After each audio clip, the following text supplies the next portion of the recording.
Olá, amigos do Quartel-General. É um imenso prazer estar com vocês mais uma vez.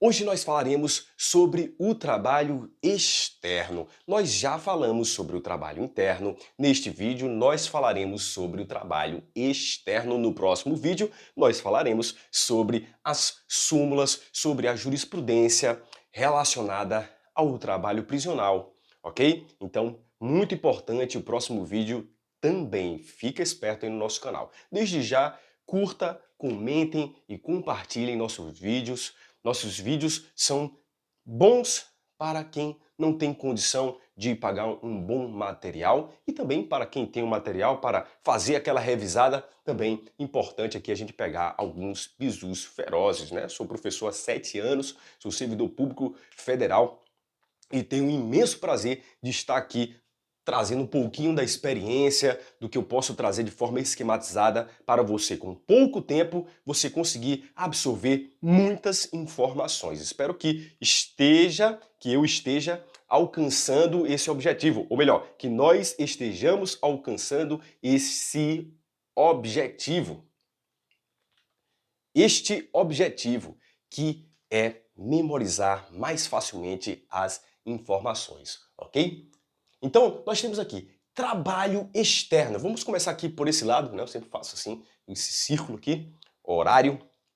Nós temos aqui que ele fala no nosso decreto 38.295, que ele fala que é possível também o trabalho externo para quem? Para os presos em regime fechado. Então, há essa possibilidade. Então, quando ele fala que há a possibilidade de termos presos em regime fechado trabalhando no serviço externo, então, se há possibilidade para eles, há trabalho para outros, certo? E nós sabemos que o preso em regime aberto, a condição ali é que ele esteja trabalhando, que exista uma imediata possibilidade de trabalhar. E o regime semiaberto, nós temos também aquela condição que ele fica metade preso, vamos dizer assim, né, superficialmente, metade preso, metade solto, trabalhando também. Então, nós temos a possibilidade de trabalho externo também para os presos em regime fechado, ok? Em que obras? Serviços, obras públicas. Serviços e obras públicas. Particulares, pode? Negativo. Inclusive, temos diversas denúncias, diversas situações em que agentes públicos, eles pegam aqueles presos em regime fechado para serviços e obras particulares. Pode? Não pode. Perfeito? Nós temos aqui, de forma clara, copiando o que está na Lei de Execução Penal, Lei 7.210, nós temos serviços e obras públicas. Mas esses serviços e obras públicas, eles são administrados por quem? Olha só, nós temos aqui administrados e gerenciados pela administração direta, pela administração indireta e também por entidades privadas, desde que nesse caso exista o consentimento do preso. Ponto final, beleza? Administração direta, administração indireta, vocês já conhecem muito bem. Nós temos lá a administração direta.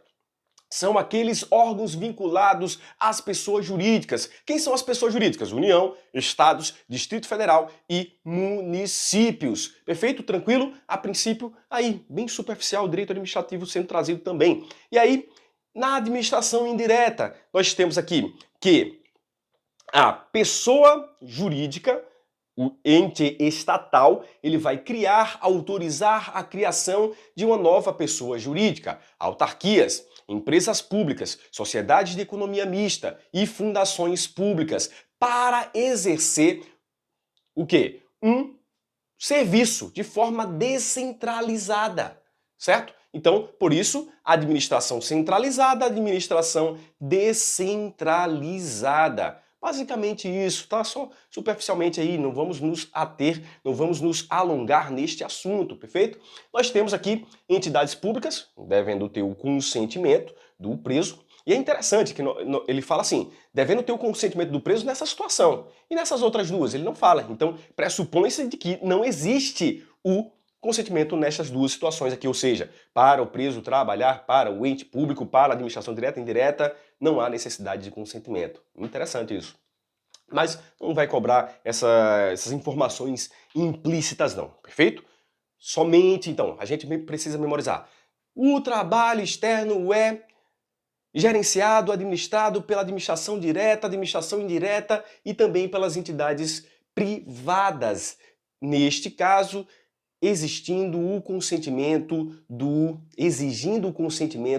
preso. Vamos mais. Nós temos aqui que essas entidades, vou falar assim, essas entidades aqui, no geral aqui, nós temos aqui que elas são responsáveis pelo pagamento da remuneração deste trabalho executado. Show? Fácil? Facinho. Vamos mais. Nós temos que essas entidades, elas devem tomar cautelas contra a fuga, e também que todo o trabalho deva ser executado ali observando a disciplina. Não é o fato de o preso estar fora do estabelecimento que vai fazer com que ele possa fazer tudo o que ele deseja. Não, ele está sob os olhares estatais, perfeito? Ou também aqui indiretamente de entidades privadas, mas que existe ali uma vigilância também estatal. Perfeito? Show de bola? Acontece quando, por exemplo, entidades privadas. Na Copa do Mundo, os presos estavam lá executando o quê? Construção dos estádios de futebol. E aí nós tínhamos os agentes, os policiais penais, fazendo ali a segurança para que aqueles presos não fujam. Qualquer fuga sendo neutralizada. Pau, pau. Ponto final. Então, em favor da disciplina e contra aqui, com cautelas para que não existam fugas. Perfeito? Tá aqui, cautelas, fuga. Nós temos aqui que neste trabalho externo, nós temos aqui que observar que o limite de presos é até 10% do total dos empregados da obra. Até 10% do total dos empregados da obra. Então fica ligado nesse percentual aqui, bem show de bola, bem facinho, perfeito? Nós temos mais, deixa eu afastar aqui um pouquinho para vocês observarem o quadro inteiro, quadro pequeno, mas com muitas informações. Esse trabalho externo tem como exige alguns requisitos do preso. Nós temos aqui a autorização da direção do estabelecimento. A sua prova pode falar que é a autorização do juiz da execução penal. Fique esperto. Nós temos aqui aptidão, disciplina, responsabilidade. Nós temos ali um preso com bom comportamento, o preso voluntário, o preso que ajuda a administração, né, e que não tem faltas disciplinares ou tem reabilitação dessas faltas disciplinares por um bom tempo. Então serão analisados alguns requisitos ali para que ele possa executar esse trabalho externo. E por último nós temos aqui o cumprimento mínimo de 1/6 da pena. Ele fala aqui, eu não vou entrar no regime aberto, no regime fechado, no regime semiaberto, não vou entrar nesse mérito ainda não, ok? Nós gravaremos outras aulas sobre a lei de execução penal, que aí a gente entra mais na doutrina, na jurisprudência, que fala sobre esse cumprimento da pena aqui, ok? Então, cumprimento mínimo de 1/6 da pena. Nós temos que é possibilidade, deixa eu voltar aqui só um pouquinho. Então, requisitos: autorização da direção, aptidão, disciplina, responsabilidade. Temos cumprimento mínimo de 1/6 da pena. Mas pode acontecer o seguinte, peraí, o preso está em regime fechado, beleza. E houve uma progressão para o regime semiaberto, beleza. É necessário ser observado esse 1/6 da pena? Mas ele já vai, no semiaberto ele já vai ter aquela possibilidade de trabalhar. Então é possível ter esse cumprimento da pena aqui também no regime semiaberto? 1/6 no regime fechado, 1/6 no regime semiaberto, ó. Não há essa necessidade não, perfeito? Não há essa necessidade não, perfeito? Nós temos aqui o seguinte, mas nós vamos falar sobre isso aqui mais além, nem se preocupe com isso, ok? Nós temos aqui a possibilidade de revogação. Revogação quando houver prática, somente a prática. Não estou falando de condenação, não estou falando de punição, não. Ele praticou o crime, nós temos ali a possibilidade de revogação. Número 2, nós temos falta grave. Aqui, na falta grave, nós temos que ele deve efetivamente ser punido com uma falta de natureza grave. Nós temos, número 3, nós temos comportamento contrário aos fins. Nós temos aqui que um dos requisitos, assim, uma das palavras aqui importantes é a disciplina. Então, se ele não estiver cumprindo essa disciplina, né, estiver mal comportado, estiver desrespeitando as pessoas, então nós temos aqui, ou os procedimentos, nós temos aqui, ó, que há a possibilidade de revogação desse trabalho externo por comportamento contrário, ok?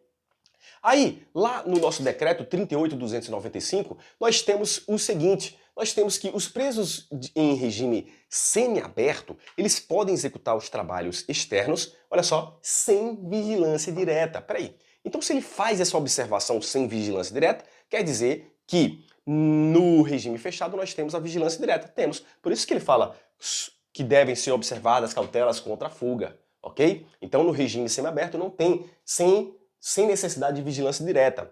Mas, aí a gente pode entrar implicitamente, podem ser autorizadas o quê?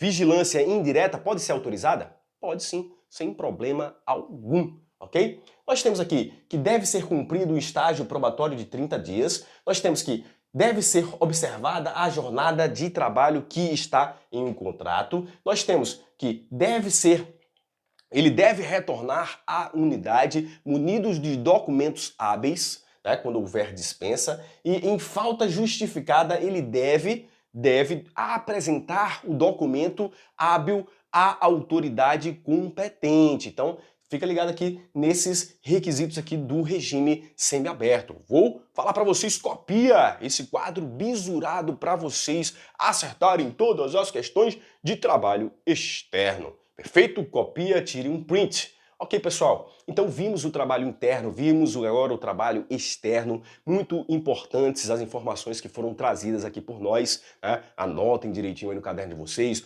olhem o decreto, as leis, os atos normativos interessantes, façam um comparativo também entre o que nós temos aqui no decreto 38.295 e a lei de execução penal, a lei 7.210 de 1984, perfeito? Muito importante a gente estar sempre no link ali e poder separar as ideias. O que é lei de execução penal? O que é decreto 38.295? A prova não vai fazer essa confusão, não. Ela vai trazer cada ato normativo em um quadrado. Então fica ligado aí já para não errarmos as questões, porque ele pode, apesar de as questões serem em lugares diferentes da prova, ele pode tentar confundir ali, dizer que existe uma passagem no decreto, mas, na verdade, essa passagem é da lei de execução penal e vice-versa. Então, para a gente separar o joio do trigo, beleza? Muito obrigado mais uma vez por estar aqui conosco no Quartel General. Vamos que vamos, rumo à vitória, pessoal. Até a próxima.